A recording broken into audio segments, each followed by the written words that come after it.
Welcome to What the Tech, Hyve's look at handpicked technology news stories from the week. In the news this week.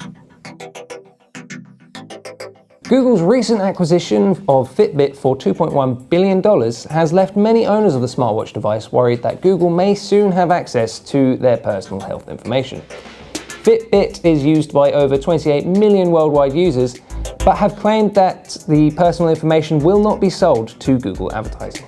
Drone owners must now pass an online test and register as an operator if they would like to fly their devices, or else they'll face fines of up to £1,000. From the end of this month, both adults and children will have to demonstrate they can fly drones safely and legally by passing this 20-question test.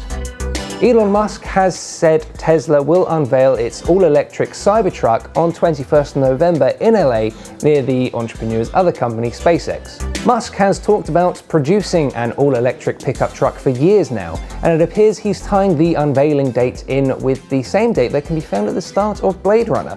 Let's hope this moment isn't lost in time, like tears in rain. Get ready for adventure, Pokemon trainers. Pokemon Go is getting a new augmented reality multiplayer feature called Buddy Adventure. It'll allow players to team up and interact with their Pokemon in the same frame, and perhaps we'll see Pokemon battles between players in the future.